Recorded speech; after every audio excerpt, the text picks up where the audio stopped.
Good morning to all of you dear friends. Welcome to online platform of Agri Adda Gorakhpur. Agri Adda Gorakhpur के online platform पे मैं आप लोग सभी लोगों का हार्दिक स्वागत करता हूं। साथियों, यह प्लेटफॉर्म एग्रीकल्चर के छात्रों के लिए है, जिसपे एग्रीकल्चर की पूरी सीरीज चलाई जाएगी, पढ़ाई जाएगी और समझाई जाएगी। जैसा कि पिछले वीडियो में हमने आपको बताया था, एग्रोनॉमी की सीरीज अभी हमने स्टार्ट की है।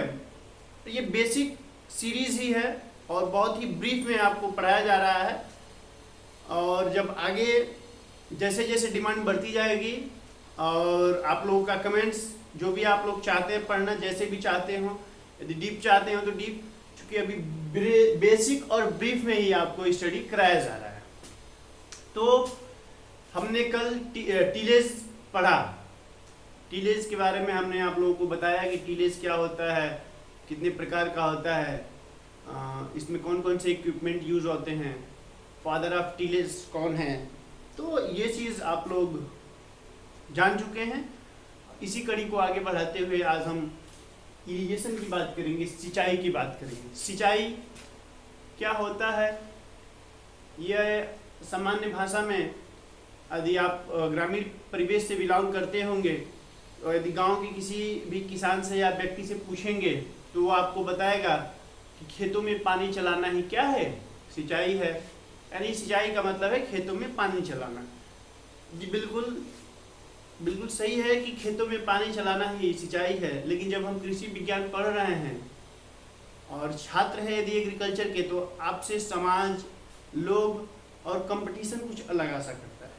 तो आप क्या बताएंगे, इरिगेशन क्या है, हम बताते हैं आपको। इरिगेशन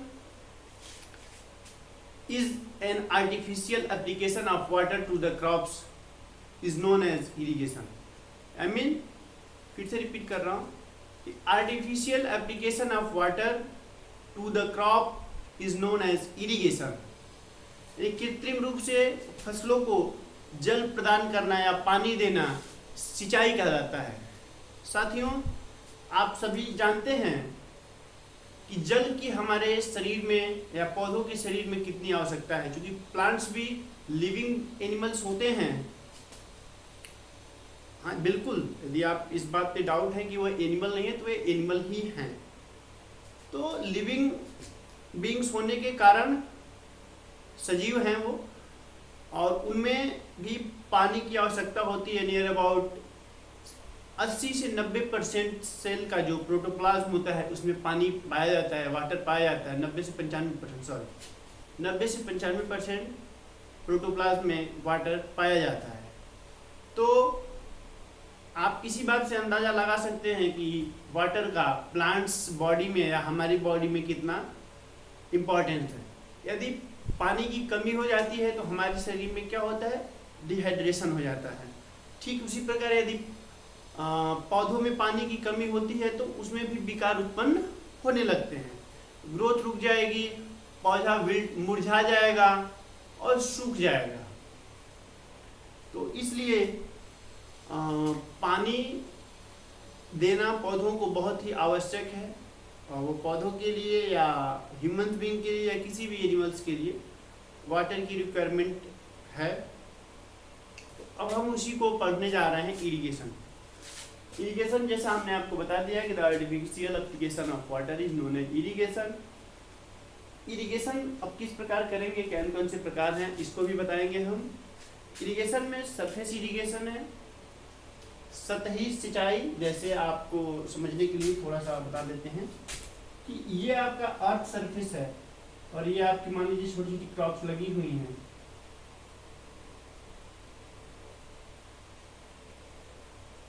तो ये जो क्रॉप्स हैं इनको आप सरफेस, भूमि के ऊपर से जब आप पानी देते हैं, ये वाटर है।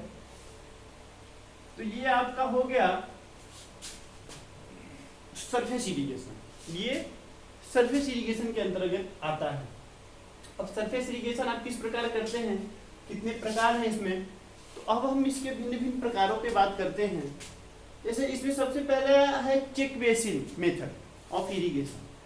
चेक बेसिन मेथड क्या होता है दोस्तों, कि क्यारियां बनाई जाती हैं छोटी छोटी। मैं आपको बता रहा हूँ दिखा करके। जैसे मान लीजिए कि ये आपका फील्ड है, ये फील्ड है, और आपका वाटर सोर्स या ट्यूबवेल जो भी आप लगाए हुए हैं, यहाँ से आपका वाटर आ रहा है, ठीक है। ये आपका वाटर सोर्स है। तो आप क्या करते हैं कि एक नाली निकालते हैं, मुख्य नाली, मुख्य जो मेन जिसे बोलते हैं, नाली जो है वो ये निकालते हैं, और उसके बाद इसमें क्यारियां बनाते हैं, ये बेसिन्स, ठीक है, ठीक है। और इसका खोल देंगे, जब ये पानी आएगा इसमें वाटर इंटर करेगा तो फिर ये इसमें भरता हुआ चला जाएगा। ये आपका हो गया चेक बेसिन मेथड, बिल्कुल ये आपका चेक बेसिन मेथड है, जिसमें वाटर सोर्स से वाटर आ रहा है और क्यारियों के द्वारा इसमें एक मुख्य नाली, मुख्य वेन मतलब कि नालिका में प्रवाहित किया जा रहा है, उसके बाद उसमें बाईपास होते हुए वो चला जा रहा है। तो ये है आपका चेक बेसिन मेथड। फिर इसी के बाद ये जो किस क्रॉप्स में यूज किया जाता है, तो मैं आपको बता रहा हूँ, इसको मैं रफ कर रहा हूँ। चेक बेसिन मेथड मुख्य रूप से वीट में हो गया, बर्ली में, राइस में भी यूज किया जाता है, मेज वगैरह में भी यूज किया जाता है। इन क्रॉप्स में चेक बेसिन मेथड यूज किया जाता है। आप नाम नोट कर लीजिए, वीट, बर्ली, राइस और मेज। उसके बाद अब नेक्स्ट में जाते हैं, इसको रफ कर रहा हूं।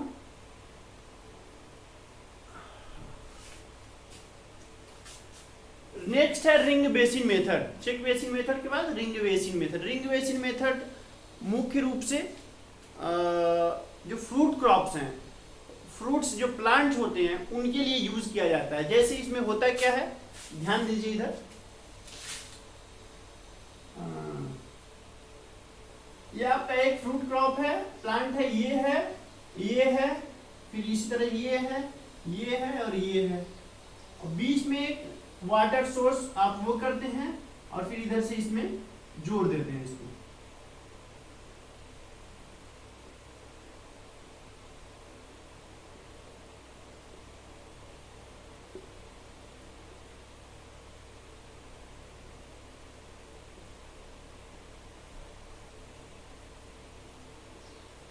ये आपका हो गया रिंग बेसिन मेथड। तो क्वेश्चन आपसे, यदि आप किसी कंपटीशन में बैठते हैं तो ये नहीं पूछता है कि चेक बेसिन क्या है, रिंग बेसिन क्या है, ऐसा बहुत कम होता है।